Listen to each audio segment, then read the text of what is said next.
ਇੱਥੇ ਕੋਈ ਵੀ ਆਫੀਸ਼ੀਅਲ ਜਿਹੜਾ ਉਹਨਾਂ ਦਾ ਰਸ਼ੀਅਨ ਕਿਸੇ ਲੈਵਲ ਦਾ ਵੀ ਹੋਏਗਾ ਉਸ ਨੂੰ ਅਮਰੀਕਾ 'ਚ ਪ੍ਰੋਸੀਕਿਊਟ ਕੀਤਾ ਜਾ ਸਕਦਾ ਹੈ।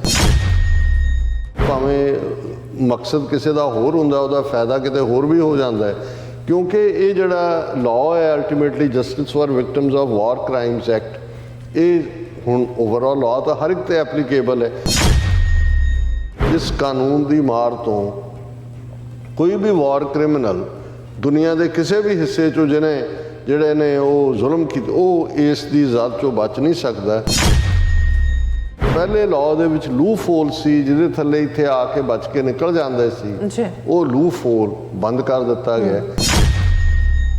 ਅਸੀਂ ਇੰਡੀਅਨ ਵਾਰ ਕ੍ਰਿਮੀਨਲਸ ਨੂੰ, ਜਿਨ੍ਹਾਂ ਨੇ ਸਿੱਖਾਂ ਦੇ ਖਿਲਾਫ ਹੀਨਸ ਕ੍ਰਾਈਮਸ ਕੀਤੇ ਨੇ ਪੰਜਾਬ 'ਚ, ਜੈਨੋਸਾਈਡ ਆਫਟਰ ਜੈਨੋਸ, ਜਿਨ੍ਹਾਂ ਨੇ ਕਸ਼ਮੀਰੀਆਂ ਦੇ ਖਿਲਾਫ ਜਿਹੜੇ ਨੇ ਉਹ ਜੰਗੀ ਜੁਰਮ ਕੀਤੇ ਨੇ ਕਸ਼ਮੀਰ 'ਚ, ਨਾਗਿਆਂ ਦੇ ਖਿਲਾਫ ਜਾਂ ਦਲਿਤਾਂ ਦੇ ਖਿਲਾਫ, ਉਹਨਾਂ ਨੂੰ ਵੀ ਅਸੀਂ ਇਸ ਲਾਅ ਦੇ ਥੱਲੇ ਜਿਹੜਾ ਅਕਾਊਂਟੇਬਲ ਬਣਾ ਸਕਦੇ ਹਾਂ।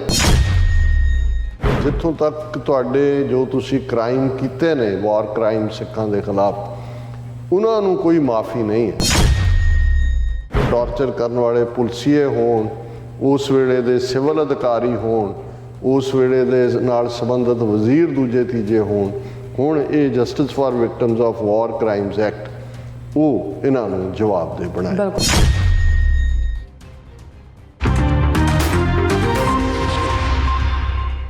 ਵਾਹਿਗੁਰੂ ਜੀ ਕਾ ਖਾਲਸਾ, ਵਾਹਿਗੁਰੂ ਜੀ ਕੀ ਫਤਿਹ। अस्सलाम वालेकुम। मैं दाबर्ज महा ਤੁਹਾਡੀ ਹੋਸਟ ਨੀਲਮ ਕੌਰ ਤੇ TV84 ਦੇ ਸਾਰੇ ਦਰਸ਼ਕਾਂ ਤੇ ਸਰੋਤਿਆਂ ਨੂੰ ਜੀ ਆਇਆਂ ਕਹਿੰਦੀ ਆ ਪ੍ਰੋਗਰਾਮ ਸੱਚੋ ਸੱਚ ਵਿੱਚ, ਜਿਹੜੇ ਇਸ ਪ੍ਰੋਗਰਾਮ ਨਾਲ ਦੇਸ਼ਾਂ ਵਿਦੇਸ਼ਾਂ ਤੋਂ ਜੁੜ ਚੁੱਕੇ ਨੇ। ਖਾਲਸਾ ਅਫੇਅਰ ਸੈਂਟਰ ਦੇ ਸੰਚਾਲਕ ਡਾਕਟਰ ਅਮਰਜੀਤ ਸਿੰਘ ਜੀ ਰੋਜ਼ਾਨਾ ਹੀ ਤਰ੍ਹਾਂ ਸਟੂਡੀਓ 'ਚ ਮੇਰੇ ਨਾਲ ਸ਼ਾਮਲ ਨੇ।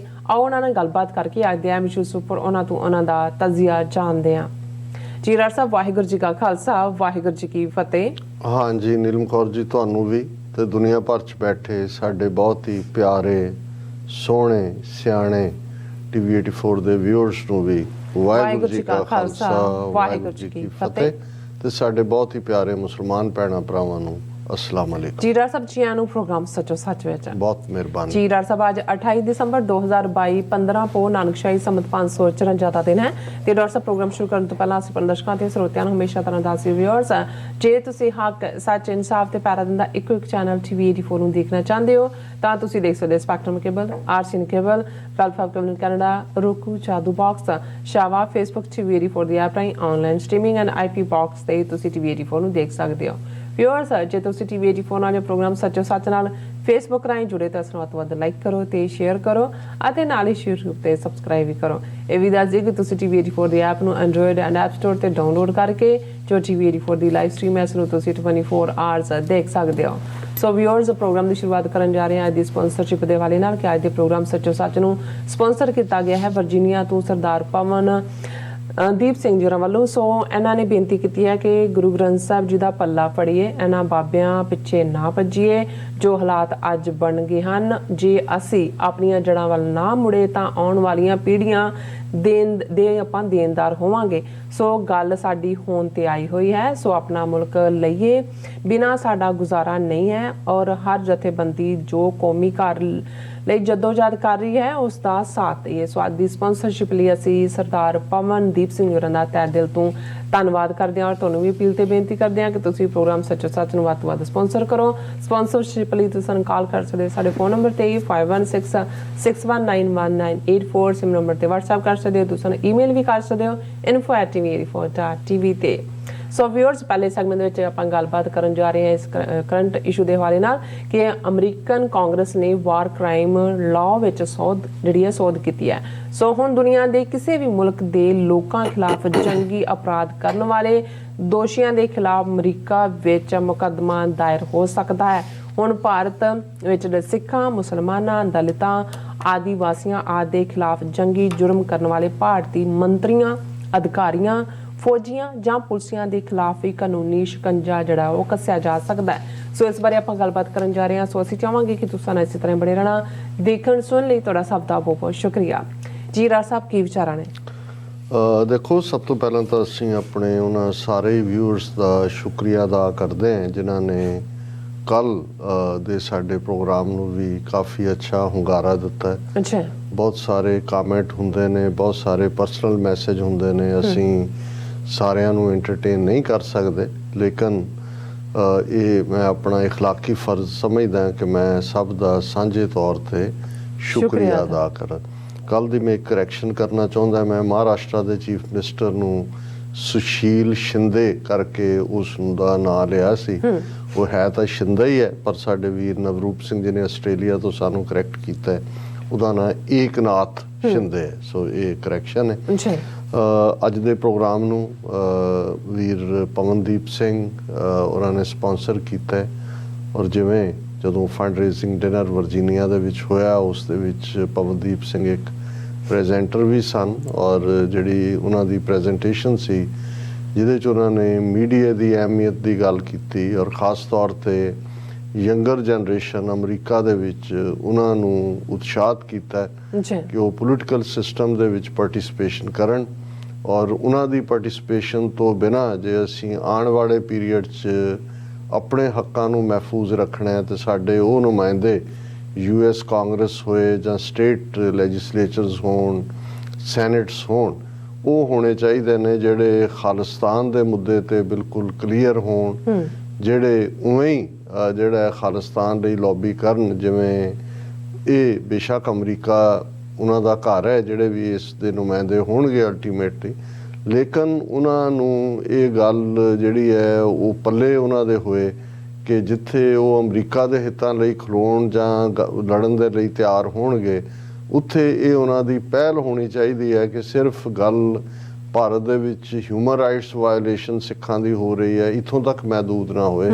ਉਹ ਝੰਡਾ ਬਰਦਾਰ ਹੋਣ ਕਿ ਉਹਨਾਂ ਨੇ ਖਾਲਿਸਤਾਨ ਬਣਾਉਣ ਦੇ ਵਿੱਚ ultimately American law makers, opinion makers, decision makers, ਉਹਨਾਂ ਦੇ ਉੱਤੇ ਪ੍ਰਵੇਲ ਕਰਨਾ। ਸੋ ਪਵਨਦੀਪ ਸਿੰਘ ਖੁਦ ਸਫਲ ਕਾਰੋਬਾਰੀ ਨੇ, ਸਾਡੇ ਪਰਿਵਾਰ ਵਾਂਗ ਨੇ, ਔਰ ਹਮੇਸ਼ਾ ਹੀ ਉਹ ਜਦੋਂ ਵੀ ਉਹਨਾਂ ਨੂੰ ਆਵਾਜ਼ ਦਿੱਤੀ ਹੈ ਉਹ ਹਾਜ਼ਰ ਵੀ ਹੁੰਦੇ ਨੇ ਔਰ ਫਾਈਨੈਂਸ਼ੀਅਲੀ ਵੀ ਹੈਲਪ ਕਰਦੇ ਨੇ। ਔਰ ਉਹਨਾਂ ਨੇ ਬਿਲਕੁਲ ਠੀਕ ਕਿਹਾ ਕਿ ਭਾਈ ਇਹ ਵਕਤ ਹੈ ਕਿ ਅਸੀਂ ਜਿਹੜੇ ਵੀ ਪੰਥ ਲਈ ਕੰਮ ਕਰਨ ਵਾਲੇ ਨੇ, ਔਰ ਚੰਗੀ ਗੱਲ ਹੈ ਜਦੋਂ ਮੈਂ ਨੌਜਵਾਨ ਪੀੜ੍ਹੀ 'ਚ ਦੇਖਦਾ ਕਿ ਸਾਡੀ ਪੀੜ੍ਹੀ ਤਾਂ ਅਜੇ ਵੀ ਦਿਲ ਦੇ ਵਿੱਚ ਕੋਈ ਨਾ ਕੋਈ ਵੱਟ ਰੱਖ ਕੇ ਜਿਹੜਾ ਉਹ ਵਿਰੋਧ ਦੀ ਲਾਈਨ ਰੱਖਦੀ ਹੈ ਇੱਕ ਦੂਜੇ ਦਾ, ਪਰ ਘੱਟੋ ਘੱਟ ਸਾਡੇ ਇਹ ਨੌਜਵਾਨ ਬੱਚੇ ਬੱਚੀਆਂ ਇਹ ਮਹਿਸੂਸ ਕਰਦੇ ਨੇ ਕਿ ਵੀ ਸਾਡੀ ਲਾਇਲਟੀ ਪੰਥ ਦੇ ਨਾਲ ਹੈ। ਇਸ ਲਈ ਸਾਨੂੰ ਨਿੱਕੇ ਮੋਟੇ ਜਿਹੜੇ ਮਤਭੇਦ ਨੇ ਉਹਨਾਂ ਨੂੰ ਅਣਗੌਲਿਆਂ ਕਰਕੇ ਹਰ ਉਸ ਸ਼ਖਸੀਅਤ ਦੀ, ਹਰ ਉਸ ਜਥੇਬੰਦੀ ਦੀ, ਹਰ ਉਸ ਤਨਜ਼ੀਮ ਦੀ ਮਦਦ ਕਰਨੀ ਚਾਹੀਦੀ ਹੈ ਜਿਹੜੀ ਕੌਮੀ ਖਾਲਿਸਤਾਨ ਲਈ ਕੰਮ ਕਰਦੀ ਹੈ, ਜਾਂ ਅਦਰਵਾਈਜ਼ ਵੀ ਧਾਰਮਿਕ ਜਾਂ ਸਮਾਜਿਕ ਜਾਂ ਆਰਥਿਕ ਪਿੜ ਵਿੱਚ ਪੰਥਕ ਚੜ੍ਹਦੀ ਕਲਾ ਦੇ ਲਈ ਯਤਨਸ਼ੀਲ ਹੈ। ਸੋ ਅਸੀਂ ਵੀਰ ਪਵਨਦੀਪ ਸਿੰਘ ਹੋਰਾਂ ਦਾ ਸ਼ੁਕਰੀਆ ਅਦਾ ਕਰਦੇ ਹਾਂ। ਬੇਸ਼ੱਕ ਕੁਛ ਡਿਵੈਲਪਮੈਂਟਸ ਕਿਸੇ ਹੋਰ ਕੌਨਟੈਕਸਟ ਦੇ ਵਿੱਚ ਹੋ ਰਹੀਆਂ ਹੁੰਦੀਆਂ ਨੇ, ਲੇਕਿਨ ਉਸ ਦਾ ਫਾਇਦਾ ਅਲਟੀਮੇਟਲੀ ਦੁਨੀਆ 'ਚ ਜਿਹੜੇ ਕਿਸੇ ਵੀ ਰਜੀਮ ਦੇ ਥੱਲੇ ਵਿਕਟਮਸ ਨੇ ਜਾਂ ਜਿਹੜੇ ਹੋਪਲੈਸ ਸਿਚੁਏਸ਼ਨ 'ਚ ਹੁੰਦੇ ਨੇ, ਉਹਨਾਂ ਦਾ ਵੀ ਉਸ 'ਚੋਂ ਫਾਇਦਾ ਹੋ ਜਾਂਦਾ ਹੈ। ਇਸ 'ਚ ਕੋਈ ਸ਼ੱਕ ਨਹੀਂ ਹੈ ਕਿ ਇਸ ਵੇਲੇ ਜੇ ਅਸੀਂ 2022 ਵਰ੍ਹੇ ਦੇ ਇੰਟਰਨੈਸ਼ਨਲ ਸਿਨੇਰੀਓ 'ਚ ਕਿਸੇ ਵੱਡੇ ਖੇਡ ਨੂੰ ਦੇਖਣਾ ਹੋਏ, ਅਸੀਂ ਐਨਾਲਿਸਿਸ ਕਰਾਂਗੇ ਆਉਣ ਵਾਲੇ ਦਿਨਾਂ 'ਚ ਕਿ ਕਿਉਂਕਿ 2022 ਵਰ੍ਹਾ ਹੁਣ ਬੜੀ ਤੇਜ਼ੀ ਨਾਲ ਭੱਜਿਆ ਤੁਰਿਆ ਜਾ ਰਿਹਾ ਹੈ, ਔਰ ਨਵਾਂ ਵਰ੍ਹਾ 2023 ਚੜ੍ਹਨਾ, ਔਰ ਬਹੁਤ ਸਾਰੇ ਪਾਸੇ ਵਧਾਈਆਂ ਵੀ ਹੋਣਗੀਆਂ, ਦੂਸਰਾ ਵੀ ਹੋਏਗਾ। ਅਸੀਂ ਜੇ ਇਹਨੂੰ ਵਰਲਡ ਸਟੇਜ ਦੇ ਉੱਤੇ ਦੇਖੀਏ ਤੇ ਰੂਸ ਦਾ ਯੂਕਰੇਨ ਦੇ ਉੱਤੇ ਹਮਲਾ ਫਰਵਰੀ ਦੇ ਮਹੀਨੇ 'ਚ ਇੱਕ ਬਹੁਤ ਵੱਡੀ ਘਟਨਾ ਹੈ, ਕਿਉਂਕਿ ਇਸ ਘਟਨਾ ਨੇ ਪਿਛਲੇ ਲਗਭਗ 10 ਮਹੀਨੇ ਤੋਂ ਕੁੱਲ ਦੁਨੀਆ ਨੂੰ ਸੱਕ ਕੀਤਾ ਹੋਇਆ। ਇਕੱਲਾ ਮਿਲੀਟੈਰਲੀ ਨਹੀਂ ਕਿ ਭਾਈ 1 ਲੱਖ ਤੋਂ ਜ਼ਿਆਦਾ ਇੱਕ ਅੰਦਾਜ਼ੇ ਮੁਤਾਬਕ ਯੂਕਰੇਨੀਅਨ, ਰਸ਼ੀਅਨ ਸੋਲਜਰ ਮਾਰੇ ਗਏ, ਜਾਂ ਬਹੁਤ ਵਾਰ ਨਿਊਕਲੀਅਰ ਦੇ ਇਸਤੇਮਾਲ ਦੀ ਗੱਲ ਹੋਈ, ਜਾਂ ਰਸ਼ੀਆ ਕਾਰਨਰ ਹੋਇਆ ਕਿ ਨਹੀਂ ਹੋਇਆ, ਪਰ ਇਹਨੇ ਕਿਵੇਂ ਦੁਨੀਆ ਦੀ ਇਕੋਨਮੀ ਨੂੰ ਪ੍ਰਭਾਵਿਤ ਕੀਤਾ ਹੈ, ਆਇਲ ਪ੍ਰਾਈਸਿਸ ਕਿੱਥੇ ਤੱਕ ਪਹੁੰਚ ਗਏ, ਇਸ ਦੇ ਨਾਲ ਨਾਲ ਕਿਵੇਂ ਨੈਟੋ ਜਿਹੜੀ ਆਲਮੋਸਟ ਮੁਰਦਾ ਬਣ ਗਈ ਸੀ ਉਹਦੇ 'ਚ ਇੱਕ ਨਵੀਂ ਜਾਨ ਪਈ, ਕਿਵੇਂ ਅਮਰੀਕਾ ਨੇ ਇਸ ਬਹਾਨੇ ਨਾਲ ਜਿਹੜਾ ਉਹ ਆਪਣਾ ਇਨਫਲੂਐਂਸ ਯੂਰਪੀਅਨ ਮੁਲਕਾਂ ਦੇ ਵਿੱਚ ਵਧਾਇਆ। ਪਰ ਦੂਸਰੇ ਪਾਸੇ ਰਸ਼ੀਆ ਔਰ ਚਾਈਨਾ ਟੂ ਕਲੋਜ਼ ਗਏ। ਇੰਡੀਆ ਵਰਗੇ ਮੁਲਕ ਜਿਹੜੇ ਦੋ ਰੰਗੀ 'ਚ ਫਸੇ ਹੋਏ ਨੇ, ਉਹਨਾਂ ਨੂੰ ਅਜੇ ਵੀ ਪਤਾ ਨਹੀਂ ਲੱਗ ਰਿਹਾ ਕਿ ਭਾਈ ਉਹ ਸਹਿ ਦੇ ਨਾਲ ਨੇ ਕਿ ਜਿਹੜਾ ਉਹ ਉਹਦੇ ਨਾਲ ਸ਼ਿਕਾਰੀ ਕੁੱਤੇ ਦੇ ਨਾਲ ਨੇ, ਜਿਸ ਨੂੰ ਕਹਿੰਦੇ ਨੇ ਕਿ ਭਾਈ ਇਹ ਅਜੇ ਡਿਸਾਈਡ ਹੀ ਨਹੀਂ ਕਰ ਪਾ ਰਹੇ।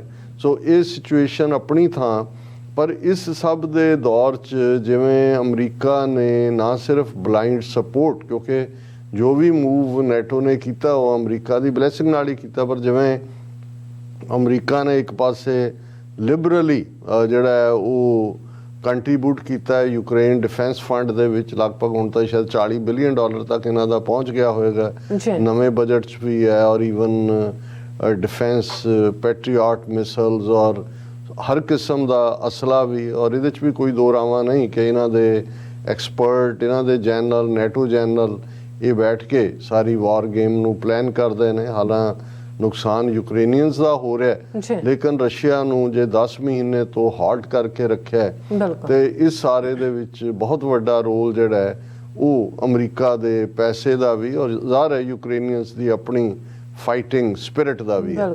ਲੇਕਿਨ ਇਸ ਸਾਰੇ 'ਚ ਜਦੋਂ ਇਸ ਤੋਂ ਕੁਝ ਮਹੀਨੇ ਪਹਿਲਾਂ ਫਸਟ ਲੇਡੀ ਜ਼ੈਲੈਂਸਕੀ ਜਿਹੜਾ ਯੂਕਰੇਨ ਦਾ ਪ੍ਰੈਜ਼ੀਡੈਂਟ ਹੈ ਔਰ ਜਿਹੜਾ ਇੱਕ ਰੈਜ਼ਿਸਟੈਂਸ ਦੀ ਫਿਗਰ ਬਣਿਆ, ਉਸ ਦੀ ਘਰਵਾਲੀ ਜਿਹਨੂੰ ਫਸਟ ਲੇਡੀ ਯੂਕਰੇਨ ਦੀ ਕਹਿੰਦੇ ਨੇ, ਉਹ ਜਦੋਂ US ਕਾਂਗਰਸ ਦੇ ਵਿੱਚ ਆਈ, ਐਡਰੈਸ ਕੀਤਾ ਔਰ ਉਹਨੇ ਬੜੇ ਪਲੇਨ ਲਫ਼ਜ਼ਾਂ ਦੇ ਵਿੱਚ ਕਿਹਾ ਸੀ ਕਿ ਸਾਨੂੰ ਹਥਿਆਰ ਦਿਓ, ਅਸੀਂ ਤੁਹਾਡੇ ਤੋਂ ਹਥਿਆਰ ਚਾਹੁੰਦੇ ਹਾਂ, ਔਰ ਸਟੈਂਡਿੰਗ ਓਵੇਸ਼ਨ ਉਹਨੂੰ ਮਿਲੀ ਕਿਉਂਕਿ ਅਮਰੀਕਨ ਵੀ ਸਿੱਖਾਂ ਵਾਂਗ ਨੇ, ਜਿਹੜਾ ਅੜਦਾ ਹੈ, ਲੜਦਾ ਹੈ, ਖੜਦਾ ਹੈ, ਉਸ ਦੇ ਉਹ ਐਡਮਾਇਰਰ ਹੁੰਦੇ ਨੇ। ਜਿਵੇਂ ਸਾਡੀ ਪੰਜਾਬ ਦੀ ਧਰਤੀ ਹੈ, ਇਕੱਲੇ ਸਿੱਖਾਂ ਦਾ ਹੀ ਨਹੀਂ, ਪੰਜਾਬ 'ਚ ਵੀ ਅਸੀਂ ਭਾਵੇਂ ਕਿਸੇ ਸਕਾਲਰ ਜਾਂ ਵਿਦਵਾਨ ਜਾਂ ਕਿਸੇ ਨੂੰ ਨਾ ਬਣਦੀ ਕਦੇ ਇੱਜ਼ਤ ਦਿੱਤੀ ਹੈ, ਨਾ ਸ਼ਾਇਦ ਦੇ ਸਕੀਏ, ਲੇਕਿਨ ਜਿਹੜੇ ਵੰਗਾਰਦੇ ਨੇ ਹਾਕਮਾਂ ਨੂੰ, ਉਹ ਭਾਵੇਂ ਫਿਰ ਦੁੱਲਾ ਪੱਟੀ ਹੋਏ ਤੇ ਭਾਵੇਂ ਜੱਗਾ ਡਾਕੂ ਹੋਏ, ਮੈਂ ਈਵਨ ਨੈਗੇਸ਼ਨ 'ਚ ਗੱਲ ਕਰ ਰਿਹਾ, ਹੀਰੋ ਤਾਂ ਹੈ ਹੀ ਨੇ, ਲੇਕਿਨ ਉਹਨਾਂ ਨੂੰ ਉਹ ਉਹਨਾਂ ਦੀਆਂ ਯਾਦਾਂ 'ਚ ਵਸ ਜਾਂਦੇ ਨੇ ਕਿ ਵੰਗਾਰਿਆ। ਸੋ ਅਮਰੀਕਨਾਂ ਨੂੰ ਵੀ ਜਿਹੜੇ ਚੰਗੇ ਲੱਗਦੇ ਨੇ ਉਹ ਉਹੀ ਹੁੰਦੇ ਨੇ ਕਿ ਜਿਹੜੇ ਖਲੋਂਦੇ ਨੇ, ਜਿਹੜੇ ਵੰਗਾਰਦੇ ਨੇ। ਔਰ ਇਸ ਲਈ ਅਮਰੀਕਨ ਕਰੈਕਟਰ ਔਰ ਬ੍ਰਿਟਿਸ਼ ਕਰੈਕਟਰ ਦੇ ਵਿੱਚ ਇਹ ਫਰਕ ਹੈ। ਬਹੁਤ ਵਾਰ ਇੱਕ ਵਾਰੀ ਇਹ ਇੱਕ ਡਿਸਕਸ਼ਨ ਵੀ ਕਿਤੇ ਚੱਲ ਰਹੀ ਸੀ, ਮੈਂ ਕਿਹਾ ਕਿ ਬ੍ਰਿਟਿਸ਼ ਕਿਉਂਕਿ ਕਲੋਨੀਅਲ ਦੁਨੀਆ ਭਰ ਨੂੰ ਉਹਨਾਂ ਨੇ ਇੱਕ ਵੱਡਾ ਹਿੱਸਾ ਕੋਲੋਨਾਈਜ਼ ਕੀਤਾ, ਬ੍ਰਿਟਿਸ਼ਰਸ ਜਿਹੜੇ ਨੇ ਉਹ ਤੁਹਾਡੇ ਤੋਂ ਸਬਸਰਵੀਐਂਸ ਮੰਗਦੇ ਨੇ, ਓਬੀਡੀਐਂਸ ਕੰਪਲੀਟ, ਔਰ yes sir yes sir. American ਜਿਹੜੇ ਨੇ ਉਹ ਓਬੀਡੀਐਂਸ ਜਾਂ ਸਬਸਰਵੀਐਂਸ ਵੱਲ ਨਹੀਂ ਹੁੰਦੇ।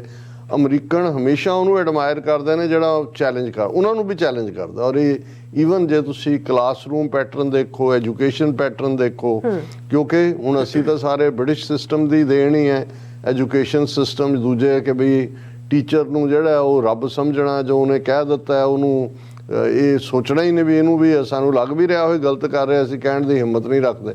ਲੇਕਿਨ ਇੱਥੋਂ ਦੇ ਤੁਸੀਂ ਐਜੂਕੇਸ਼ਨ ਸਿਸਟਮ 'ਚ ਦੇਖੋਗੇ ਕਿ ਇੱਥੇ ਬਿਲਕੁਲ ਜਿਹੜਾ ਚੈਲੰਜ ਕਰਦਾ ਹੈ ਕਿਸੇ ਨੂੰ ਵੀ, ਔਰ ਸ਼ਾਇਦ ਇਹੀ ਕਾਰਨ ਹੈ ਜਿੰਨੀਆਂ ਵੱਧ ਰਿਸਰਚਿਸ ਹੁੰਦੀਆਂ ਨੇ ਔਰ ਜੋ ਨਵੀਆਂ ਕਾਢਾਂ ਕੱਢੀਆਂ ਉਹ ਚੈਲੰਜ 'ਚੋਂ ਹੀ ਨਿਕਲਦੀਆਂ ਨੇ। ਜੇ ਤੁਸੀਂ ਗਲਤ ਠੀਕ ਹਰ ਇੱਕ ਦੇ ਅੱਗੇ ਸਿਰ ਝੁਕਾਈ ਜਾਂਦੇ ਹੋ ਤੇ ਉਸ 'ਚੋਂ ਕੋਈ ਤਬਦੀਲੀ ਨਹੀਂ ਹੁੰਦੀ। ਸੋ ਇਸੇ ਤਰ੍ਹਾਂ ਕਿਉਂਕਿ ਯੂਕਰੇਨ ਦਾ ਪ੍ਰੈਜ਼ੀਡੈਂਟ ਜ਼ੈਲੈਂਸਕੀ ਔਰ ਫਸਟ ਲੇਡੀ, ਹਾਲਾਂ ਉਸ ਤੋਂ ਪਹਿਲਾਂ ਜ਼ੈਲੈਂਸਕੀ ਬਾਰੇ ਕੋਈ ਅਮਰੀਕਨ ਕਾਂਗਰਸ ਦੇ ਵਿੱਚ ਕੋਈ ਬਹੁਤ ਪੋਜ਼ਿਟਿਵ ਰਾਏ ਨਹੀਂ ਸੀ। ਇੱਕ ਦੋ ਸੈਨੇਟਰਸ ਨੇ ਤਾਂ ਉਸ ਬਾਰੇ ਬਹੁਤ ਨੈਗੇਟਿਵ ਕਮੈਂਟ ਵੀ ਕੀਤਾ ਔਰ ਉਹ ਕੁਝ ਕਰਪਸ਼ਨ ਚਾਰਜਿਸ ਦੇ ਵਿੱਚ ਵੀ ਮਾਹਿਰ ਸੀ। ਲੇਕਿਨ ਜਿਉਂ ਹੀ ਇਹ ਡਿਫਾਈਂਸ, ਔਰ ਕਿਉਂਕਿ ਜਦੋਂ ਫੈਬਰਵਰੀ 'ਚ ਅਟੈਕ ਕੀਤਾ ਰਸ਼ੀਆ ਨੇ, ਬਾਈਡਨ ਨੇ ਕਾਲ ਕਰਕੇ ਕਿਹਾ ਕਿ ਵੀ ਅਸੀਂ ਤੁਹਾਡੇ ਲਈ ਜਿਹੜਾ ਉਹ ਨਿਕਲਣ ਦਾ ਪ੍ਰਬੰਧ ਕੀਤਾ, ਜਹਾਜ਼ ਪ੍ਰੋਵਾਈਡ ਅਸੀਂ ਕਰ ਰਹੇ ਹਾਂ। ਤੁਸੀਂ, ਉਹਨੇ ਕਿਹਾ ਜੀ ਮੈਨੂੰ ਤੁਹਾਡਾ ਜਹਾਜ਼ ਨਹੀਂ ਚਾਹੀਦਾ, ਔਰ ਜੇ ਤੁਸੀਂ ਕਰਨਾ ਹੈ ਤੇ ਸਾਨੂੰ ਹਥਿਆਰ ਦਿਓ, ਵਿਲ ਫਾਈਟ ਬੈਕ। ਔਰ ਜਿਵੇਂ ਇਹਨਾਂ 10 ਮਹੀਨਿਆਂ 'ਚ ਰੈਜ਼ਿਸਟੈਂਸ ਦਿੱਤੀ ਹੈ, ਕਿਉਂਕਿ ਇਹ ਬਿਲਕੁਲ ਅਮਰੀਕਨਾਂ ਦੇ ਲਈ ਵੀ ਆਪੋਜ਼ਿਟ ਸੀ ਅਸ਼ਰਫ ਗਨੀ। ਹੁਣ ਇੱਕ ਪਾਸੇ ਕਿੰਨੇ ਟ੍ਰਿਲੀਅਨ ਡਾਲਰ, 2 ਤੋਂ 3 ਟ੍ਰਿਲੀਅਨ ਡਾਲਰ ਅਫਗਾਨਿਸਤਾਨ 'ਚ ਅਮਰੀਕਾ ਨੇ ਸਪੈਂਡ ਕੀਤੇ, 2-3 ਲੱਖ ਦੀ ਉਹਨਾਂ ਦੀ ਫੌਜ ਤਿਆਰ ਕੀਤੀ। ਅਸ਼ਰਫ ਗਨੀ ਜਿਹੜਾ ਇਹਨਾਂ ਦਾ ਬਲੂ ਆਈਡ ਬॉय ਬਿਠਾਇਆ ਹੋਇਆ ਸੀ, ਤੇ ਜਿਉਂ ਹੀ ਇਹ ਆਇਆ ਕਿ ਭਾਈ ਤਾਲਿਬਾਨ ਜਿਹੜੇ ਨੇ ਕਾਬਲ ਦੇ ਨੇੜੇ ਪਹੁੰਚ ਗਏ ਨੇ, ਫਲਾਂ ਸ਼ਹਿਰ ਲੈ ਲਿਆ, ਢਿਮਕਾ ਲੈ ਲਿਆ, ਅਸ਼ਰਫ ਗਨੀ ਨੇ ਡਾਲਰਾਂ ਦਾ ਜਹਾਜ਼ ਭਰਿਆ ਕਾਬਲ ਚੋਂ ਬਾਹਰ ਵਿੱਚ ਹੀ ਛੱਡ ਕੇ ਸਾਰਿਆਂ ਨੂੰ। ਔਰ ਇਹਨਾਂ ਨੂੰ ਵੀ ਅਜੇ ਤੱਕ ਵੀ ਪਤਾ ਨਹੀਂ ਲੱਗਾ ਵੀ ਇੰਨੀ ਛੇਤੀ ਕਲੈਪਸ ਤਾਂ ਈਵਨ ਜੇ ਤੁਸੀਂ ਇੱਕ ਰੇਤ ਦਾ ਘਰ ਵੀ ਬਣਾਉਂਦੇ ਹੋ ਥੋੜੀ ਦੇਰ ਤਾਂ ਉਹਨੂੰ ਕਿਸੇ ਨਾ ਕਿਸੇ ਬਹਾਨੇ ਨਾਲ ਤੁਸੀਂ ਖੜਾ, ਉਹ ਤਾਂ like the house of cards disappear ਹੀ ਹੋ ਗਿਆ ਸਾਰਾ। ਉਹਨਾਂ ਦੀ ਉਹ ਫੌਜ ਵੀ ਕਿੱਥੇ ਗਈ, 2 ਲੱਖ ਹੁਣ ਵੀ ਕਿੱਥੇ ਹੈ। ਲੇਕਿਨ ਸੋ ਉਹਦੇ ਕਿਉਂਕਿ ਉਹ ਵੀ ਇਸੇ ਪੀਰੀਅਡ ਦੇ ਵਿੱਚ ਪਿਛਲੇ ਸਾਲ 15 ਅਗਸਤ ਨੂੰ ਇਹ ਹੋਇਆ ਸੀ ਔਰ ਅਮਰੀਕਨਾਂ ਨੂੰ ਜਿਵੇਂ ਹੁੰਦਾ ਹੈ ਕਿ ਵੀ ਫੀਲਿੰਗ ਆਫ ਬੀਇੰਗ ਚੀਟਡ ਔਰ ਲੱਗਦਾ ਸੀ ਵੀ ਅਸੀਂ ਐਸੇ ਉੱਲੂ ਦੇ ਪੱਠੇ ਹੈ ਕਿ ਵੀ ਇਹ ਉਹ ਸਾਰਾ ਜਿਹੜਾ ਹਥਿਆਰ ਵੀ ਛੱਡ ਆਏ। ਇਕੱਲਾ ਇਹ ਨਹੀਂ ਹੈ, ਹੁਣ ਜੋ ਕੁਛ ਵੀ ਚੱਲ ਰਿਹਾ ਹੈ ਪਾਕਿਸਤਾਨ ਦੇ ਖਿਲਾਫ ਵੀ, ਜੇ ਵਾਇਲੈਂਸ ਦੀਆਂ ਘਟਨਾਵਾਂ ਅਖੌਤੀ ਜਿਹੜੇ ਤਾਲਿਬਾਨ ਪਾਕਿਸਤਾਨ ਨਾਲ ਏਜੰਸੀਆਂ ਦਾ ਉਹਨਾਂ ਦੇ ਕੋਲ ਉਹ ਸੋਫਿਸਟੀਕੇਟ ਅਮਰੀਕਨ ਵੈਪਨ ਹੈ, ਉਹਨਾਂ ਲਈ ਥੋੜੀ ਛੱਡ ਕੇ ਇਹਨਾਂ ਨੇ ਆਉਣਾ ਸੀਗਾ ਕਿ ਬਈ ਉਹਨਾਂ ਨੂੰ ਸੀ ਵੀ ਉਹ ਟਕ ਲੱਗੀ ਰਹੇਗੀ, ਆਪਸ ਲੜਦੇ ਰਹਿਣਗੇ। ਸੋ ਉਹ ਇੱਕ ਉਸ ਤੋਂ ਬਾਅਦ ਇਹ ਜਿਹੜਾ ਯੂਕਰੇਨ ਦਾ ਖਲੋਣ ਦੀ ਗੱਲ ਸੀ, ਇਹਨੇ ਅਮਰੀਕਨਾਂ ਨੂੰ ਖਾਸ ਤੌਰ ਤੇ ਇਹਨਾਂ ਦੇ ਡਿਸੀਜਨ ਮੇਕਰਸ ਨੂੰ ਔਰ US ਕਾਂਗਰਸ ਨੂੰ ਬੜੀ ਜਿਹੜੀ ਹੈ ਐਡਮਾਇਰਰ ਬਣਾਇਆ। ਔਰ ਇਹੀ ਕਾਰਨ ਸੀ ਕਿ ਫਸਟ ਲੇਡੀ ਨੂੰ ਵੀ ਭਰਵਾਂ ਹੁੰਗਾਰਾ ਮਿਲਿਆ ਔਰ ਖੁੱਲੇ ਗੱਫੇ ਜਿਹੜੇ ਨੇ ਉਹ ਡੋਨੇਸ਼ਨ ਦੇ ਵੀ ਮਿਲ ਰਹੇ ਨੇ। ਪਰ ਜਿਹੜੀ ਗੱਲ ਦਾ ਹੁਣ ਮੈਂ ਜ਼ਿਕਰ ਕਰਨ ਜਾ ਰਿਹਾ, ਬੇਸ਼ੱਕ ਇਹ ਲਾਅ ਜਿਹੜਾ ਐਗਜ਼ਿਸਟ ਪਹਿਲਾਂ ਤੋਂ ਕਰਦਾ ਸੀ, ਲੇਕਿਨ ਰਸ਼ੀਅਨ ਐਟਰੋਸਿਟੀਜ਼, ਵਾਰ ਕ੍ਰਾਈਮ ਜਿਹੜਾ ਲਫ਼ਜ਼ ਇਸ ਸਾਰਿਆਂ 'ਚ ਇਸਤੇਮਾਲ ਹੋਇਆ, ਆਲਰੇਡੀ ਇੰਟਰਨੈਸ਼ਨਲ ਕ੍ਰਿਮੀਨਲ ਕੋਰਟ 'ਚ ਰਸ਼ੀਆ ਨੂੰ ਡਰੈਗ ਕੀਤਾ ਹੋਇਆ ਕਿ ਕਿਵੇਂ ਵਾਰ ਕ੍ਰਾਈਮ ਉਹਨੇ ਕੀਤੇ ਨੇ। ਅਮਰੀਕਾ 'ਚ ਵੀ ਵਾਰ ਕ੍ਰਾਈਮਸ ਦੇ ਅਗੇਂਸਟ ਜਿਹੜੇ ਉਹਨਾਂ ਦੇ ਪਰਪੀਟਰੇਟਰ ਨੇ ਲਾਅ ਐਗਜ਼ਿਸਟ ਕਰਦਾ ਸੀ, ਪਰ ਉਹਦੇ ਵਿੱਚ ਕਾਫੀ ਸਾਰੇ ਲੂਪ ਹੋਲ ਸੀ। ਲੇਕਿਨ ਮਈ ਦੇ ਮਹੀਨੇ 'ਚ ਇੱਕ ਲੈਜਿਸਲੇਸ਼ਨ US ਸੈਨੇਟ ਦੇ ਵਿੱਚ ਪੁਸ਼ ਹੋਇਆ, ਹਾਊਸ ਦੇ ਵਿੱਚ ਵੀ ਹੋਇਆ, ਔਰ ਉਹਨੂੰ ਪੁਸ਼ ਕਰਨ ਵਾਲੇ ਸੈਨੇਟਰ ਡਿਕ ਡਰਬਨ, ਸੈਨੇਟਰ ਚੱਕ ਸ਼ੂਮਰ, ਲਿੰਡਸਲੀ ਗ੍ਰੈਮ ਤੇ ਸੈਨੇਟਰ ਪੈਟਰਿਕ ਲੀਹੇ ਸੀ। ਔਰ 2 ਹਾਊਸ ਦੇ ਰਿਪਰੈਜ਼ੈਂਟੇਟਿਵ ਕਾਂਗਰਸਮੈਨ ਡੇਵਿਡ ਸਿਸਿਲੀਨਾ ਔਰ ਕਾਂਗਰਸਮੈਨ ਵਿਕਟੋਰੀਆ ਸਪਾਰਟਸ। ਹੁਣ ਇਹ ਜਿਹੜਾ ਬਾਈਪਾਰਟੀਸਨ ਲੈਜਿਸਲੇਸ਼ਨ ਮਈ 'ਚ ਇੰਟਰੋਡਿਊਸ ਹੋਇਆ, ਇਹ ਸੀ ਕਿ justice for victims of war crimes act. Already ਕਿ ਵੀ ਜਿਨ੍ਹਾਂ ਨੇ ਜਿਹੜੇ ਵਾਰ ਕ੍ਰਾਈਮ ਜਿਹੜੇ ਲੋਕ ਕਰਨ ਵਾਲੇ ਨੇ ਉਹਨਾਂ ਕ੍ਰਾਈਮਸ ਦੀ ਬਦੌਲਤ ਜਿਹੜੇ ਪੀੜਤ ਹੋਏ, ਜਿਹੜੇ ਵਿਕਟਮ ਨੇ, ਉਹਨਾਂ ਨੂੰ ਜਸਟਿਸ ਦੇਣਾ। ਜਿਵੇਂ ਮੈਂ ਕਿਹਾ ਵੀ ਆਲਰੇਡੀ ਜਿਹੜਾ ਪ੍ਰੀਵੀਅਸ ਐਗਜ਼ਿਸਟਿੰਗ ਲਾਅ ਸੀ ਉਹ ਤਾਂ ਇਹ ਸੀ ਕਿ ਵੀ ਜੇ ਕਿਸੇ ਨੇ ਕਿਤੇ ਕੋਈ ਵਾਰ ਕ੍ਰਾਈਮ ਕੀਤਾ ਔਰ ਜਦੋਂ ਉਹ ਅਮਰੀਕਾ ਦੀ ਧਰਤੀ ਤੇ ਆਉਂਦਾ ਹੈ, ਉਤਰਦਾ ਹੈ, ਔਰ ਜਿਹੜਾ ਉਸ ਜੁਰਮ ਦਾ ਸ਼ਿਕਾਰ ਹੈ ਉਹ ਆਲਰੇਡੀ ਅਮਰੀਕਨ ਸਿਟੀਜ਼ਨ ਹੈ ਜਾਂ ਅਮਰੀਕਨ ਰੈਜ਼ੀਡੈਂਟ ਬਣ ਚੁੱਕਾ ਹੈ, ਤੇ ਉਹ ਉਹਦੇ ਖਿਲਾਫ ਕੇਸ ਦਾਇਰ ਕਰ ਸਕਦਾ ਹੈ ਕਿ ਵੀ ਇਹਨੇ ਜਿਹੜਾ ਹੈ ਉਹ ਕਿਸੇ ਲੈਵਲ ਦਾ ਵੀ ਉਹਨਾਂ ਦਾ ਅਫੀਸ਼ੀਅਲ ਹੋ ਸਕਦਾ ਹੈ, ਪੁਲਿਸੀਆ ਹੋ ਸਕਦਾ ਹੈ, ਫੌਜੀ ਹੋ ਸਕਦਾ ਹੈ, ਹਾਇਰ ਅਪ ਹੋ ਸਕਦਾ ਹੈ। ਹੁਣ ਉਸੇ ਲਾਅ ਦੇ ਕਲੌਜ਼ ਦਾ ਇਸਤੇਮਾਲ ਕਰਕੇ ਸਿੱਖਸ ਫਾਰ ਜਸਟਿਸ ਨੇ ਜਦੋਂ ਅਮਰੀਕਾ ਦੇ ਵਿੱਚ ਸੋਨੀਆ ਗਾਂਧੀ ਆਈ, ਪ੍ਰਕਾਸ਼ ਸਿੰਘ ਬਾਦਲ ਆਇਆ ਔਰ ਇਸੇ ਤਰ੍ਹਾਂ ਜਗਦੀਸ਼ ਟਾਈਟਲਰ ਆਇਆ, ਇਹਨਾਂ ਦੇ ਖਿਲਾਫ ਜਿਹੜੇ ਸੰਮਨ ਡਿਲੀਵਰ ਹੋਏ ਜਾਂ ਡਿਲੀਵਰ ਕਰਵਾਏ ਗਏ ਉਹ ਉਸ ਕਲੌਜ਼ ਦੇ ਥੱਲੇ ਹੀ, ਉਸ ਲਾਅ ਦੇ ਥੱਲੇ ਹੀ ਸੀ।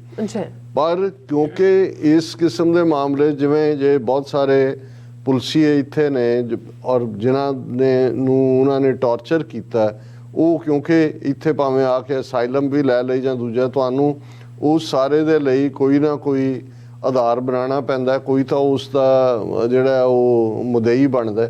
ਸੋ ਉਹ ਕਈ ਵਾਰੀ ਲੋਕ ਦੌੜ ਵੀ ਜਾਂਦੇ ਸੀ ਆਪਣੇ ਇਸ ਕਿਸਮ ਦੇ ਕਰਨ ਤੋਂ। ਔਰ ਦੂਸਰਾ ਇਹ ਸੀ ਕਿ ਵੀ ਇਹ ਵੀ ਇੱਕ ਵੱਡੀ ਪ੍ਰੋਬਲਮ ਬਣ ਜਾਂਦੀ ਸੀ ਕਿ ਵੀ ਸੰਮਨ ਡਿਲੀਵਰ ਵੀ ਹੋਏ ਨੇ, ਨਹੀਂ ਹੋਏ, ਕਿਵੇਂ ਹੋਇਆ। ਜਿਵੇਂ ਸੋਨੀਆ ਗਾਂਧੀ ਦੇ ਮਾਮਲੇ 'ਚ ਹਸਪੀਟਲ ਜਾ ਕੇ ਡਿਲੀਵਰ ਹੋਏ, ਬਾਦਲ ਦੇ ਮਾਮਲੇ 'ਚ ਉਦੋਂ ਜਿਹੜਾ ਉਹ ਕਰੀਕ ਵਾਲਾ ਵਾਕਿਆ ਹੋ ਕੇ ਹਟਿਆ ਸੀ, ਉਹੀ ਚੱਲਿਆ ਰਿਹਾ ਵੀ ਹੋਏ ਡਿਲੀਵਰ ਕਿ ਨਹੀਂ ਹੋਏ। ਹਾਲਾਂਕਿ ਉਸ ਗੱਲ ਨੇ ਫਾਇਦਾ ਇਹ ਪਹੁੰਚਾਇਆ ਵੀ ਜਿਹੜੇ ਡਾਰਾਂ ਦੀਆਂ ਡਾਰਾਂ ਬੰਨ੍ਹ ਕੇ ਉੱਥੋਂ ਤੁਰੇ ਆਉਂਦੇ ਸੀ ਉਹ ਘਬਰਾਏ ਔਰ ਉਹਨਾਂ ਦਾ ਬਹੁਤ ਸਾਰਿਆਂ ਦਾ ਜਿਹੜਾ ਇੱਥੇ ਆਉਣਾ ਬੰਦ ਹੋਇਆ। ਲੇਕਿਨ ਇਹ ਲੂਪ ਹੋਲ ਐਗਜ਼ਿਸਟ ਕਰਦਾ ਸੀ ਕਿ ਵੀ ਇੱਦਾਂ ਦੇ ਕੇਸ ਅੱਗੇ ਪਰਸਿਊ ਨਹੀਂ ਸੀ ਕੀਤੇ ਜਾ ਸਕਦੇ। ਹੁਣ ਜੋ ਰਸ਼ੀਆ ਵੱਲੋਂ ਯੂਕਰੇਨ ਦੇ ਖਿਲਾਫ ਜਾਂ ਯੂਕਰੇਨੀਅਨਸ ਦੇ ਖਿਲਾਫ ਵਾਰ ਕ੍ਰਾਈਮ ਕੀਤੇ ਜਾ ਰਹੇ ਨੇ, ਉਹਦੇ ਤੇ ਆਧਾਰਿਤ ਇਹ ਲੈਜਿਸਲੇਸ਼ਨ ਜਿਹੜਾ justice for victims of war crimes legislation ਸੀ, ਹੁਣ ਐਕਟ ਬਣਿਆ ਇਸ ਹਫਤੇ 'ਚ, ਪਿਛਲੇ ਕੱਲ੍ਹ ਹੀ ਇਸ ਨੂੰ ਸੈਨੇਟ ਔਰ ਹਾਊਸ ਨੇ ਜਿਹੜਾ ਉਹ ਪਾਸ ਕੀਤਾ ਔਰ ਉਹ ਪ੍ਰੈਜ਼ੀਡੈਂਟ ਬਾਈਡਨ ਦੀ ਟੇਬਲ ਦੇ ਉੱਤੇ ਪਹੁੰਚ ਗਿਆ। ਔਰ ਜ਼ਾਹਰ ਹੈ ਕਿਉਂਕਿ ਬਾਈਡਨ ਯੂਕਰੇਨ ਦੇ ਮੁੱਦੇ ਦੇ ਉੱਤੇ ਬਿਲਕੁਲ ਅੱਖਾਂ ਬੰਦ ਕਰਕੇ ਯੂਕਰੇਨ ਦੇ ਪਿੱਛੇ ਖਲੋਤਾ ਹੈ ਔਰ ਉਹ ਉਹਦੇ ਤੇ ਜ਼ਰੂਰ ਸਿਗਨੇਚਰ ਕਰੇਗਾ, ਉਹਨੂੰ ਵੀਟੋ ਨਹੀਂ ਕਰੇਗਾ। ਹੁਣ ਇਸ ਨੂੰ ਅਸੀਂ ਆਪਣੇ ਵਿਊਅਰਸ ਦੇ ਐਂਗਲ ਤੋਂ ਵੀ ਸਮਝਣ ਦੀ ਜਾਂ ਸਮਝਾਉਣ ਦੀ ਕੋਸ਼ਿਸ਼ ਕਰਾਂਗੇ ਕਿ ਵੀ ਜਦੋਂ ਅਸੀਂ ਵਾਰ ਕ੍ਰਾਈਮਸ ਕਹਿੰਦੇ ਹਾਂ, ਇਹਦਾ ਵੈਸੇ ਕਾਨਸੈਪਟ ਜਦੋਂ ਜੰਗੀ ਅਪਰਾਧ ਜਾਂ ਜੰਗੀ ਜੁਰਮ ਪੰਜਾਬੀ 'ਚ ਅਸੀਂ ਇਸ ਦੇ ਅਲਫਾਜ਼ ਇਹ ਬਣਾਉਂਦੇ। ਹੁਣ ਇਸ ਦੀ ਜੇ ਅਸੀਂ ਸਿੱਖ ਨੁਕਤਾ ਨਿਗਾਹ ਤੋਂ ਗੱਲ ਕਰੀਏ ਤੇ ਇਸ ਦੀ ਨਹੀਂ, ਇਸ ਥਾਟ ਦੀ ਕਿ ਜੰਗੀ ਅਪਰਾਧ ਕੀ ਹੈ, ਇਹ ਗੁਰੂ ਨਾਨਕ ਸਾਹਿਬ ਨੇ ਇਮਨਾਬਾਦ ਸ਼ਹਿਰ ਦੇ ਅੰਦਰ ਜਦੋਂ ਉਹਨਾਂ ਨੇ ਬਾਬਰ ਜਿਹੜਾ ਕਿ ਹਮਲਾਵਰ ਸੀ, ਪਾਪ ਕੀ ਜੰਜ ਲੈ ਕਾਬਲੋਂ ਧਾਇਆ, ਜੋਰੀ ਮੰਗੇ ਦਾਨਵੇ ਲਾ ਲੋ, ਤੇ ਗੁਰੂ ਸਾਹਿਬ ਨੇ ਬਿਆਨਿਆ ਸੀ ਕਿ ਜੇ ਸਖਤਾ ਸਖਤੇ ਕੋ ਮਾਰੇ ਤਾਂ ਮਨ ਰੋਸ ਨਾ ਹੋਈ। ਕਿ ਜਦੋਂ ਫੌਜਾਂ ਦੋ ਆਪਸ 'ਚ ਭਿੜਦੀਆਂ ਨੇ, ਦੋ ਤਾਕਤਵਰ ਤਾਕਤਾਂ ਇੱਕ ਦੂਜੇ ਦੇ ਨਾਲ ਖਹਿੰਦੀਆਂ ਨੇ, ਉਹਦੇ 'ਚ ਇੱਕ ਮਾਰੀ ਜਾਂਦੀ ਹੈ, ਇੱਕ ਜਿੱਤ ਜਾਂਦੀ ਹੈ, ਇੱਕ ਹਾਰ ਜਾਂਦਾ ਹੈ, ਫਿਰ ਕੋਈ ਰੋਸ ਨਹੀਂ ਹੈ, ਕੋਈ ਰਿਗਰੈਟ ਨਹੀਂ ਹੈ, ਕੋਈ ਸ਼ਿਕਾਇਤ ਨਹੀਂ। ਤੇ ਸਖਤਾ ਸੀਹੋ ਮਾਰੇ ਪੈ ਵੱਗੇ ਖਸਮੈ ਸਾ ਪਰਸੋਈ, ਕਿ ਜੇ ਇੱਕ ਧਿਰ ਸ਼ੇਰ ਵਾਂਗ ਆਮ ਜਨਤਾ ਨੂੰ ਇੱਜੜ ਸਮਝ ਕੇ ਉਸ ਤੇ ਝਪਟਦੀ ਹੈ ਔਰ ਉਸ ਫਿਰ ਗੁਰੂ ਸਾਹਿਬ ਨੇ ਔਰਤਾਂ ਦੇ ਦੁੱਖ ਬਿਆਨੇ, ਉਸ ਦੇ ਵਿੱਚ ਆਮ ਲੋਕ ਜਿਹੜੇ ਸਫ਼ਰ ਕਰਦੇ ਨੇ, ਜਿਨ ਕੇ ਬੰਕੇ ਘਰੀ ਨਾ ਆਇਆ, ਜਿਨ੍ਹਾਂ ਨੂੰ ਚੁੱਕ ਚੁੱਕ ਕੇ ਘਰਾਂ 'ਚੋਂ ਮਾਰ ਦਿੱਤਾ ਗਿਆ, ਔਰ ਜਿਹੜੀਆਂ ਔਰਤਾਂ ਉਹਨਾਂ ਦੀ ਉਸ ਹਵਸ ਦਾ ਸ਼ਿਕਾਰ ਹੁੰਦੀਆਂ ਨੇ ਜਾਂ ਦੂਜੇ, ਉਹਨਾਂ ਦੇ ਉੱਤੇ ਰੋਸ ਪ੍ਰਗਟਾਇਆ। ਸੋ ਮੈਂ ਸਮਝਦਾ ਵੀ ਇਹੀ ਪਾਰਟ ਜਿਹੜਾ ਬੇਗੁਨਾਹ ਦਾ ਵੀ ਮਾਰਿਆ ਜਾਣਾ, ਔਰ ਜਿਹੜੇ ਈਵਨ ਹਾਲਾਂ ਜਦੋਂ ਸੈਕੰਡ ਵਰਲਡ ਵਾਰ ਐਂਡ ਹੁੰਦੀ ਹੈ, UN ਚਾਰਟਰ ਹਿਊਮਨ ਰਾਈਟਸ ਦਾ ਬਣਦਾ ਹੈ, ਫਿਰ ਜਨੀਵਾ ਕਨਵੈਨਸ਼ਨਸ ਹੁੰਦੀਆਂ ਨੇ, ਵਾਰ ਦੇ ਵਿੱਚ ਜਿਹੜੇ ਪ੍ਰਿਜ਼ਨਰਸ ਆਫ ਵਾਰ ਨੇ, ਜਿਹੜੇ ਕੈਦੀ ਲੈ ਜਾਂਦੇ ਨੇ, ਲੈ ਗਏ, ਉਹਨਾਂ ਦੇ ਕੀ ਹਕੂਕ ਨੇ, ਜਿਹੜੇ ਹੌਸਟੇਜ ਨੇ, ਸਿਵਿਲੀਅਨ ਔਰ ਮਿਲਟਰੀ ਦੇ ਉੱਤੇ ਅਟੈਕ ਕਰਨਾ ਜਾਂ ਮਾਰਨਾ ਉਹ ਕੋਈ ਕ੍ਰਾਈਮ ਨਹੀਂ ਹੈ। ਪਰ ਜੇ ਮਿਲਟਰੀ ਸਿਵਿਲੀਅਨ ਪਾਪੂਲੇਸ਼ਨ ਨੂੰ ਮਾਰਦੀ ਹੈ ਜਾਂ ਹਸਪਤਾਲਾਂ ਨੂੰ, ਸਕੂਲਾਂ ਨੂੰ, ਬਿਲਡਿੰਗਾਂ ਨੂੰ ਨਿਸ਼ਾਨਾ ਬਣਾਉਂਦੀ ਹੈ, ਇਹ ਵੀ ਵਾਰ ਕ੍ਰਾਈਮ ਦੇ ਥੱਲੇ ਆਉਂਦਾ। ਫਿਰ ਹੌਲੀ ਹੌਲੀ ਕਿਉਂਕਿ ਇੰਨੇ ਕੁ conflict post second world war ਵੀ ਹੋਏ, ਜਿਹਦੇ ਥੱਲੇ ਅਸੀਂ ਦੇਖਦੇ ਹਾਂ ਖਾਸ ਤੌਰ 'ਤੇ ਜਦੋਂ ਸਰਬੀਅਨਸ ਨੇ ਬੋਸਨੀਅਨਸ ਦੇ ਉੱਤੇ ਜ਼ੁਲਮ ਕੀਤੇ, ਮਾਸ ਗਰੇਵਸ ਦੀ ਗੱਲ ਸਾਹਮਣੇ ਆਈ। ਦੂਜਾ ਆਇਆ ਅਸੀਂ ਪੰਜਾਬ ਦੇ ਹਵਾਲੇ ਨਾਲ ਦੇਖਦੇ ਹਾਂ ਕਿ ਕਿਵੇਂ ਜਦੋਂ ਅਣਪਛਾਤੀਆਂ ਲਾਸ਼ਾਂ ਦੀ ਕਹਾਣੀ, ਮਾਸ ਕ੍ਰੀਮੇਸ਼ਨਸ, ਕਿ ਕਿਵੇਂ ਚੁੱਕ ਚੁੱਕ ਕੇ ਅਣਪਛਾਤੀਆਂ ਲਾਸ਼ਾਂ ਬਣਾ ਕੇ ਮਾਰੇ ਗਏ, ਇਹ ਸਾਰੇ ਹੀ ਵਾਰ ਕ੍ਰਾਈਮ ਦੀ ਕੈਟਾਗਰੀ 'ਚ ਆਉਂਦੇ ਨੇ।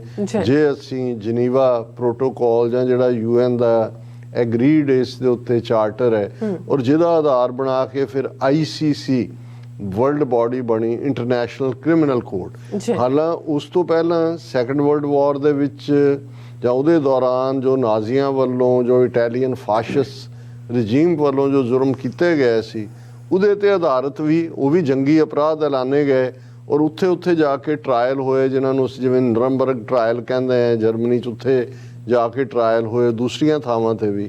ਔਰ ਨਾਜ਼ੀਆਂ ਨੂੰ, ਫਾਸ਼ਿਸਟਾਂ ਨੂੰ ਜਿਹੜਾ ਉਹ ਦਿੱਤੀ ਗਈ ਮੌਤ ਦੀ ਸਜ਼ਾਵਾਂ ਔਰ ਦੂਸਰੀਆਂ ਸਜ਼ਾਵਾਂ।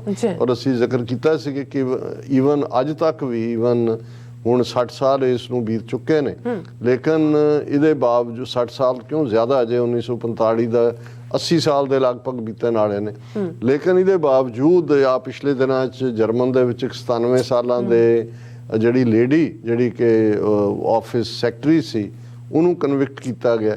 ਸੋ ਉਹ ਉਹੀ ਕਲੌਜ਼ ਨੇ ਜਿਹੜੇ ਕਿ ਜੰਗੀ ਅਪਰਾਧ ਦੇ ਥੱਲੇ ਜਿਹੜਾ ਉਹ ਤੁਹਾਨੂੰ ਸਜ਼ਾ ਯਾਫਤਾ ਕਰਦੇ ਨੇ ਜੇ ਤੁਸੀਂ ਭਾਗੀਦਾਰ ਹੋ ਜਾਂ ਤੁਸੀਂ ਤੁਹਾਡੇ ਨੌਲੇਜ 'ਚ ਹੈ, ਔਰ ਉਹ ਸਾਰਾ।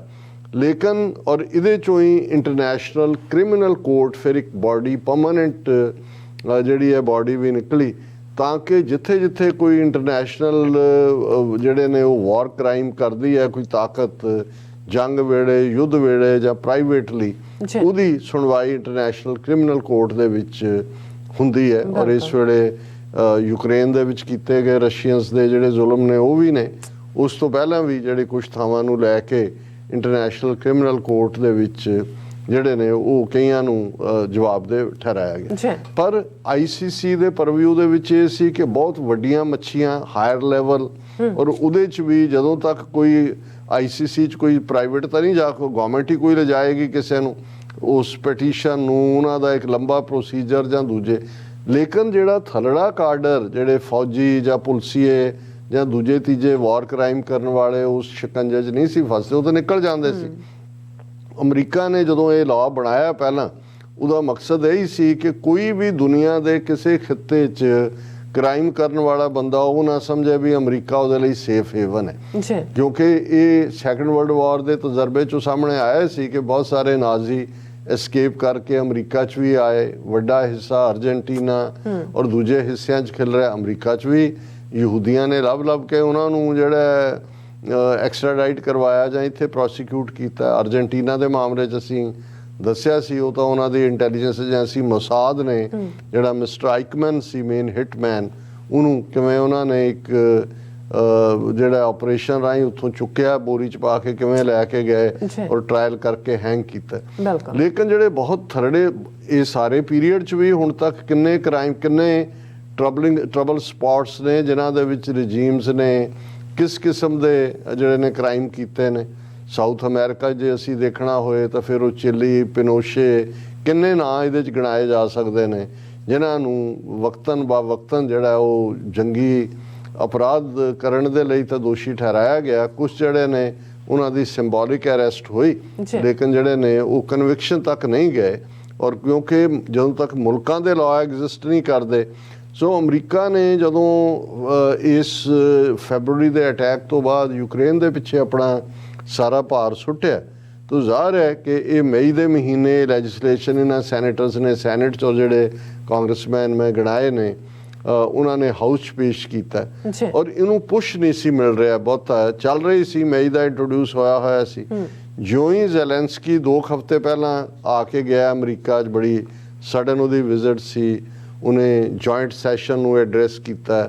ਉਹਦੀ ਸਪੀਚ ਐਵੇਂ ਹੀ ਸੀ, ਉਹਨੂੰ ਬਹੁਤ ਸਾਰਿਆਂ ਨੇ ਮੀਡੀਆ ਨੇ ਕੰਪੇਅਰ ਕੀਤਾ ਕਿ ਜਿਵੇਂ ਅਮਰੀਕਾ ਇੱਕ ਸਟੇਜ ਦੇ ਉੱਤੇ ਨਿਊਟਰਲ ਰੋਲ ਪਲੇ ਕਰ ਰਿਹਾ ਸੀ ਡਿਊਰਿੰਗ ਦਾ ਸੈਕੰਡ ਵਰਲਡ ਵਾਰ।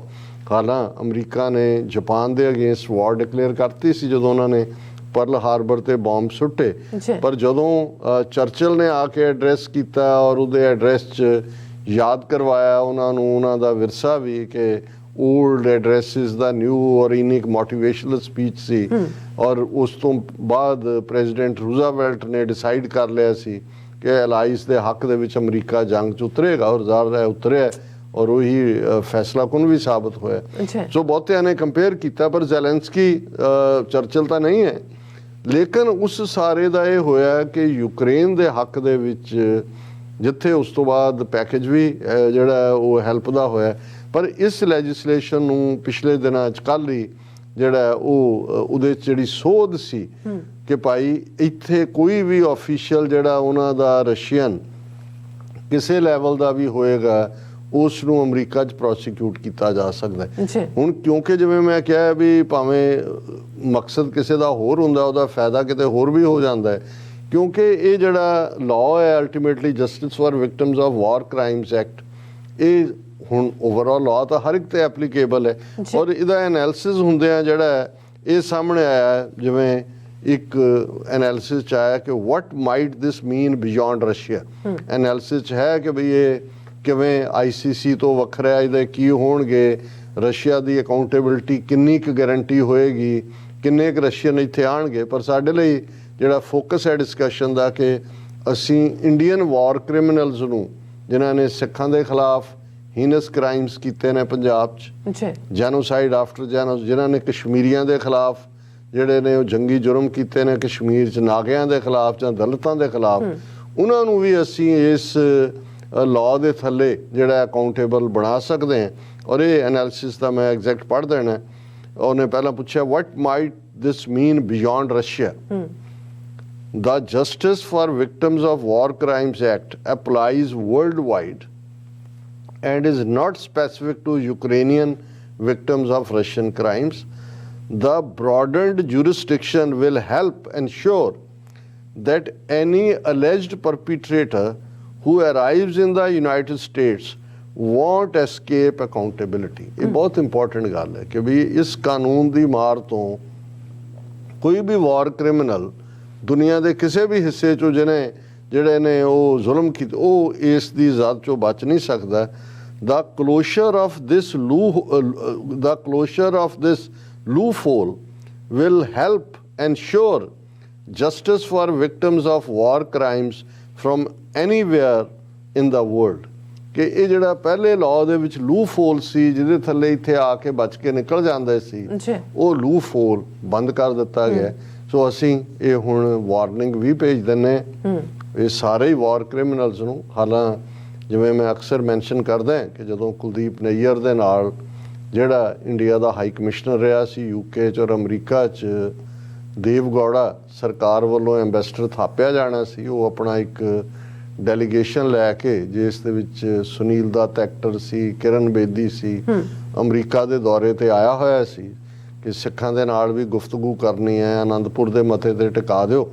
ਔਰ ਸ਼ਿਕਾਗੋ ਦੇ ਗੁਰਦੁਆਰਾ ਸਾਹਿਬ ਪੈਲੇਟਾਈਨ ਦੇ ਵਿੱਚ ਆਮੋ ਸਾਹਮਣਾ ਹੋਇਆ, ਉਹ ਆਪਣੀ ਪ੍ਰੈਜੈਂਟੇਸ਼ਨ ਦੇ ਕੇ ਹਟਿਆ ਹੀ ਸੀ, ਮੈਨੂੰ ਬੋਲਣ ਦਾ ਮੌਕਾ ਮਿਲਿਆ ਔਰ ਮੈਂ ਜਿੱਥੇ ਉਸ ਦੇ ਉਹ ਸਾਰੇ ਹੀ ਕਾਨਸੈਪਟ ਨੂੰ ਚੈਲੰਜ ਕੀਤਾ। ਜਿਹੜੀ ਸਪੀਚ ਉਦੋਂ ਬੜੀ ਵਾਇਰਲ ਹੋਈ, ਹੁਣ ਵੀ ਉਹ ਦੇਖੀ ਜਾ ਸਕਦੀ ਹੈ। ਲੇਕਿਨ ਮੈਂ ਉਸ ਨੂੰ ਇਹ ਕਿਹਾ ਸੀ ਕਿ ਭਾਈ ਹੁਣ ਜੇ ਤੁਹਾਡੇ ਲਈ ਕੋਈ ਬਚਾਅ ਦਾ ਰਸਤਾ ਹੈ ਕਿ ਤੁਸੀਂ ਪੰਜਾਬੀ ਹਿੰਦੂ ਆਪਣੇ ਆਪ ਨੂੰ ਪੰਜਾਬੀਅਤ ਇੱਧਰ ਉੱਧਰ ਦੀਆਂ ਗੱਲਾਂ ਉੱਥੇ ਵੀ ਮਾਰ ਰਿਹਾ ਸੀ, ਜਿਵੇਂ ਕੁਲਦੀਪ ਨਈਅਰ ਦਾ ਉਹ ਸਿਲਕੀ ਟੰਗ ਸੀ ਕਰਦਾ ਹੀ ਸੀ।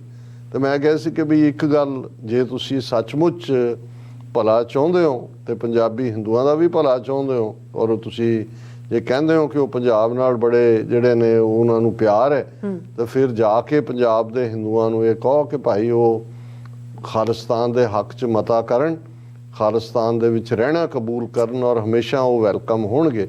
ਪਰ ਜਿੱਥੋਂ ਤੱਕ ਤੁਹਾਡੇ ਜੋ ਤੁਸੀਂ ਕ੍ਰਾਈਮ ਕੀਤੇ ਨੇ ਵਾਰ ਕ੍ਰਾਈਮ ਸਿੱਖਾਂ ਦੇ ਖਿਲਾਫ ਉਹਨਾਂ ਨੂੰ ਕੋਈ ਮਾਫੀ ਨਹੀਂ ਹੈ। ਔਰ ਉਹਦੇ ਕਿਹਾ ਸੀ ਕਿ will Chase them, find them, extradite them, try them and hang them। War criminals ਨੂੰ ਕੋਈ ਮਾਫੀ ਨਹੀਂ ਹੈ। ਸੋ ਇਹ ਤਾਂ ਖਾਲਿਸਤਾਨ ਦੀ ਕਾਇਮੀ ਨਾਲ ਜੁੜਿਆ ਹੋਇਆ ਹੈ ਕਿ ਭਾਈ ਅਸੀਂ ਇਹਨਾਂ ਨੂੰ ਪਨਿਸ਼ ਕਰਨਾ ਹੈ।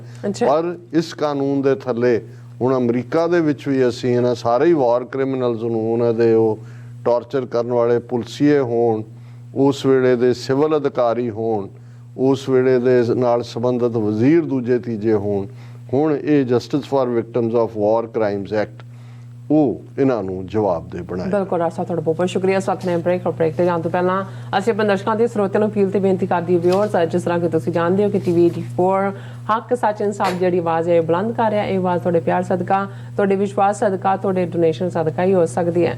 ਸੋ ਅਸੀਂ ਚਾਹਾਂਗੇ ਕਿ ਤੁਸੀਂ TV 84 ਦੀ ਚੜ੍ਹਦੀ ਕਲਾ ਲਈ ਵੱਧ ਤੋਂ ਵੱਧ ਡੋਨੇਟ ਕਰੋ। ਡੋਨੇਟ ਕਰਨ ਲਈ ਸਾਡੀ ਵੈਬਸਾਈਟ TV84.tv ਤੇ ਜਾ ਕੇ ਪੇਪਲ ਦੀ ਵਰਤੋਂ ਕਰਕੇ ਵਨ ਟਾਈਮ ਡੋਨੇਟ ਕਰ ਸਕਦੇ ਹੋ, ਮੰਥਲੀ ਡੋਨੇਟ ਵੀ ਕਰ ਸਕਦੇ ਹੋ। ਤੁਸੀਂ TV 84 ਦੇ ਨਾਮ ਤੇ ਚੈੱਕ ਬਣਾ ਕੇ ਸਾਨੂੰ ਮੇਲ ਵੀ ਕਰ ਸਕਦੇ ਹੋ ਸਾਡੇ ਇਸ ਪਤੇ ਤੇ 36-01 37th Avenue, Long Island City, New York 11101 USA, ਜਾਂ ਫਿਰ ਤੁਸੀਂ ਸਾਨੂੰ ਫੋਨ ਰਾਹੀਂ ਵੀ ਸੰਪਰਕ ਕਰ ਸਕਦੇ ਹੋ। ਸਾਡੇ ਫੋਨ ਨੰਬਰ ਤੇ 5166191984। ਤੁਸੀਂ ਸਾਨੂੰ ਈਮੇਲ ਵੀ ਕਰ ਸਕਦੇ ਹੋ info@tv84.tv ਤੇ। ਅਸੀਂ ਤੁਹਾਡੇ ਤਹਿ ਦਿਲ ਤੋਂ ਸ਼ੁਕਰਗੁਜ਼ਾਰ ਹੋਵਾਂਗੇ। ਸੋ ਇੱਥੇ ਲੈਣੇ ਬ੍ਰੇਕ। ਵਿਊਅਰਸ ਦੋਸਤਾਂ ਨਾਲ ਇਸੇ ਤਰ੍ਹਾਂ ਬਣੇ ਰਹਿਣਾ। ਮਿਲਦੇ ਹਾਂ ਛੋਟੇ ਜਿਹੇ ਵਕਫੇ ਤੋਂ ਬਾਅਦ।